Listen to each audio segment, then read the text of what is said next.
कुमुद की बात सुनकर कनक भी ओम शंकर के बारे में सोचती है। वह अपने कमरे में थी। तभी उसने खिड़की से ओम शंकर को बाहर से आते हुए देख रही थी।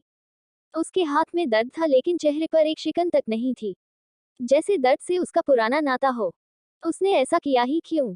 कनक मन ही मन सोचने लगती। रात को सभी खाने की टेबल पर बैठे हुए थे। ओम शंकर बार बार ऊपर के कमरे में देख रहा था जहां कनक अभी तक नहीं आई थी। कुमुद उसे बार बार ऊपर वाले कमरे को देखकर ओम शंकर से कहती, भाई साहब, आप भाभी सखी के बारे में सोच रहे हो ना? वह नहीं आएगी आज रात के खाने में। नहीं आएगी? लेकिन क्यों, अब के हुआ थारे भाभी सा को? ओम शंकर ने कुमुद से कहा। कुमुद धीरे से ओम शंकर को कहती, वो भाई सा मंदिर से आने के बाद मानसा भाभी सा को कल रात तक अन्न जल न खाने की सजा सुनाई है। कुमुद की बात सुनकर ओम शंकर कुछ न कहता। एक बार फिर कनक को बिना गलती की सजा मिल रही थी। कनक अपने कमरे में थकी और भूखी पेट ही सो रही थी। तभी दरवाजे की आवाज सुनकर वह उठ जाती। सामने ओम शंकर था, जिसे देखकर कनक गुस्से में भिनभिनाने लगती। आ गया भरपेट ठूस कर, अब खराटे मारना शुरू होगा इस जल्लाद का। ओम शंकर कमरे में आते ही सोफे पर अपना बिस्तर लगाकर लेट जाता और सोने की कोशिश करता। लेकिन उसकी आंखों में नींद कहाँ, कभी वो करवट बदलता तो कभी उठकर बैठ जाता। यहाँ कनक को भी भूखे पेट नींद नहीं आती। वो भी करवटें बदलती रहती। उसे प्यास भी लगी थी लेकिन वह करती भी क्या, माधवी को चैलेंज जो किया था उसने। तभी कोई दरवाजे पर दस्तक दे देता। ओम शंकर और कनक दोनों ही उठ जाते। इस वक्त कौन हो सकता है? सवालिया नजरों से कनक ओम शंकर को देखती। ओम शंकर जल्दी से सोफे से तकिया बेड पर रख देता है। कनक ओम शंकर की हरकतें देख रही थी। ओम शंकर दरवाजा खोलता। सामने माधवी रहती है। काकी सा, आप इस वक्त अंदर आइए, कोई काम था, हमें बुला लेती। ओम शंकर माधवी को देखकर कहता। माधवी कमरे के अंदर आती। कनक माधवी को देखकर झट से सिर पर अपना पल्लू रख लेती।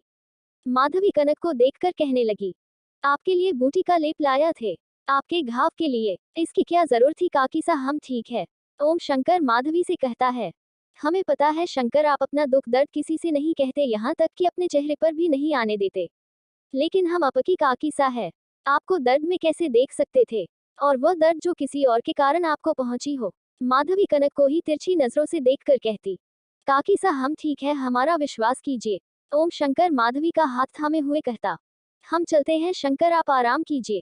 कहते हुए माधवी दरवाजे की ओर जा रही थी तभी उसने कनक को अपने पास बुलाया।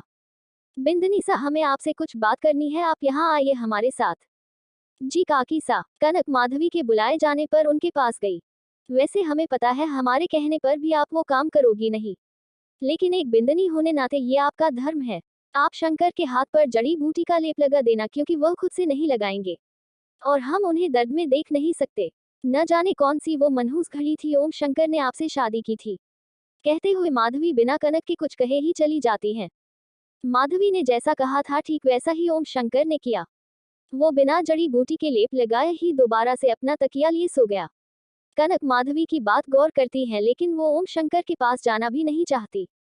मुझसे नहीं होगा ये सब, मैं उसे बर्दाश्त भी नहीं कर सकती और मैं उसे लेप लगाने जाऊं। नहीं कनक, तू ऐसा नहीं कर सकती।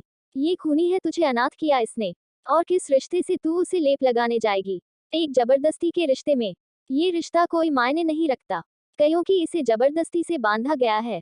कनक अपने की दिमाग में चल रहे युद्धों से तंग आ चुकी थी। उसका दिमाग ओम शंकर को खूनी ठहरा रहा था और एक तरफ उसका दिल उसके पास जाने को कह रहा था। उसके दर्द को महसूस कर पा रही थी कनक। कनक ओम शंकर को देखती है जो दर्द से तड़प रहा था, लेकिन अपने जुबान से कुछ न कहता। तभी वह पास रखे जड़ी बूटी के लेप को लगाने जाता। आह! ओम शंकर की आह निकल जाती। तभी कनक ओम शंकर के हाथ में खुद ही लेप लगाने लगी। आखिरकार दिल दिमाग के बीच में जीत दिल की हुई। कनक धीरे धीरे ओम शंकर के हाथ में लेप लगा रही थी। ओम शंकर कनक को ही देख रहा था। आज पहली बार दोनों अपने होशो हवास में एक दूसरे के करीब थे। कनक के लेप लगाने से मानो ओम शंकर का दर्द ही गायब हो गया। वो तो कनक को ही निहार रहा था और कनक उसके हाथों में होले होले से लेप लगाती। कनक के लेप लगाना हो जाने के बाद कनक ओम शंकर से कहती है, इस बात की गलत फहमी में मत रहना कि मैंने अपना पत्नी धर्म निभाने के लिए तुम्हारे हाथों में लेप लगाया। मैंने सिर्फ एक इंसानियत के नाते ये किया है, और मेरी वजह से आज तुम्हें दर्द सहना पड़ रहा है, इसकी जिम्मेदार भी मैं ही हूँ। लेकिन एक बात और, ये सब करके तुम्हें माफी नहीं मिलेगी। कहते हुए कनक वहां से जाने लगती है तभी ओम शंकर उसे रोकते हुए कहता, और तुम भी इस बात की गलतफहमी में मत रहना कि मैंने तुम्हारे लिए ये सब किया है। मैंने जो भी किया है अपने पूर्वजों के मान सम्मान और परंपरा को बनाए रखने के लिए किया है, जिसे मैं कभी भी अपमान होते नहीं देख सकता था। कहते हुए ओम शंकर कमरे से बाहर चला जाता है और कनक वही खड़ी हुई उसे देखती रही। सुबह होते ही कनक तैयार होकर नीचे आती है। नाश्ते की टेबल पर नाश्ता लग रहा होता है, लेकिन अभी तक वहां कोई नहीं रहता। कनक ने कल से कुछ भी खाया पिया नहीं था, जिससे खाना देखकर ही उसके मुंह में लार टपक रहे होते हैं। लगता है अभी तक नाश्ते के लिए कोई नहीं आया। चल कनक, यही अच्छा टाइम है, जल्दी से 2 गर्मा गर्म आलू के पराठे लेकर भाग, यही मौका है। कनक टेबल पर जाकर 2 आलू के पराठे उठाने ही वाली होती है कि माधवी उसका हाथ पकड़ लेती। माधवी को देखकर ही कनक रोने जैसी मुंह बना लेती। जिसका खौफ था वही हुआ। आ गई नागिन, कनक मन ही मन भिनभिनाते हुए कहती। बिंदनी सा, क्या आप भूल गई कि आपको रात तक के लिए अन्न जल ग्रहण नहीं करना है? माधवी कनक से सख्त आवाज में कहती है। काकी सा, मैं तो सबको परोसने जा रही थी नाश्ता। कनक झूठ बोलते हुए माधवी से कहती। अच्छी बात है, तो फिर परोसिए हम सब का नाश्ता। टेबल पर बैठते हुए माधवी कनक से कहती है। तब तक नाश्ते के लिए कुमुद और ओम शंकर भी आ जाता है। उन्हें देखकर माधवी कहती, अरे आओ तुम सब, आज बिंदनी सा हम सबको नाश्ता परोसेगी। माधवी की बात सुनकर कनक फिर से भिनभिना लगती। ये नागिन काकी सा कुछ ज्यादा ही जोश में नहीं आ रही है? यहाँ तो मेरे पेट में चूहे हाहाकार मचा रहे हैं। अगर थोड़ा सा कुछ नहीं मिला तो आज पेट में युद्ध छिड़ जाएगी। क्या हुआ बिंदनी सा, आप रुक क्यों गई? नाश्ता परोसिए सबको, माधवी कनक से कहती है। कनक कुमुद और ओम शंकर को नाश्ता देती है और खुद साइड में खड़ी होकर सबको नाश्ता करते हुए देखती है। आज अगर इस नागिन को चैलेंज नहीं किया होता न, तो कब का खा चुकी होती पराठे। देखो ये पराठे में मुझे ही देख रहे हैं। माधवी नाश्ता करते हुए ओम शंकर से कहती। शंकर, आपके हाथ का दर्द कैसा है? काकी सा अभी ठीक है, ओम शंकर माधवी से कहता।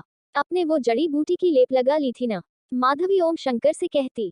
जी काकी सा, लगा ली थी। कहते हुए ओम शंकर कनक की ओर देखता। कनक को भी ओम शंकर की ओर देखती है। नाश्ता करके ओम शंकर बाहर चला जाता है। कनक भी अपने कमरे में जाने लगती, तभी माधवी उसे रोक लेती। रुक जाओ बिंदनी सा, हमने आपको सजा आराम करने के लिए नहीं दी थी। कहते हुए माधवी छबीली को बुलाती। छबीली तुरंत ही हाजिर हो जाती। छबीली बिंदनी सा को ऊपर के छत का रास्ता दिखा दो। बिंदनी सा, छत में गेहूं सुखा रखे हैं, आपको वहां से सारे गेहूं लेकर आना है, माधवी कनक से कहती है। जिससे कनक बिना सोचे समझे ही हामी भर देती है और छबीली के साथ चली जाती है। यहाँ कुमुद के चेहरे पर चिंता आ जाती है और माधवी एक तीखी नजरों से मुस्कान रहती है। माधवी कनक को सजा के तौर पर जो काम देती है वह इतना भी आसान नहीं था। यही सोचती हुई कुमुद मन ही मन कनक के बारे में सोचती। पता नहीं आज क्या होगा कनक भाभीसा के साथ। वो जो काम करने चली है, जिसे करना इतना भी आसान नहीं है। कुमुद मन ही मन सोच रही थी कि तभी माधवी उसके कंधे पर हाथ रख कहती। क्या सोच रही हो कुमुद? माधवी कुमुद से कहती। जी माँ सा। कुमुद अपनी मानसा से डरते हुए उसकी जबान लड़खड़ाने लगते। अपने भाभीसा की मदद करने की सोच रही हो? माधवी कुमुद से कहती। नहीं मानसा, ऐसा कुछ नहीं। कुमुद हकलाते डरे सहमी हुए माधवी से कहती। सोचना भी नहीं अपनी भाभीसा की मदद करना, समझी आप सीधे जाए अपने कमरे में और बाहर निकलने की कोशिश भी मत करना। माधवी कुमुद को डरा धमकाकर कमरे में भेज देती। यहाँ छबीली कनक को छत पर ले जाती, जहाँ पूरे छत पर गेहूं सूख रहे थे। कनक छत को और पूरे छत पर गेहूं देखकर ही उसके सिर चकराने लगता। हे भगवान, इतनी सारी गेहूं, करते क्या होंगे इतने सारे गेहूं का? कनक सर पर हाथ रख कर करती, जिससे छबीली हंसने लगती। भाभी सा, आपको इतना भी ना पता, जे गेहूं से ही आटा बने हैं और हवेली के लोग इसी गेहूं के आटे की रोटी खाते हैं।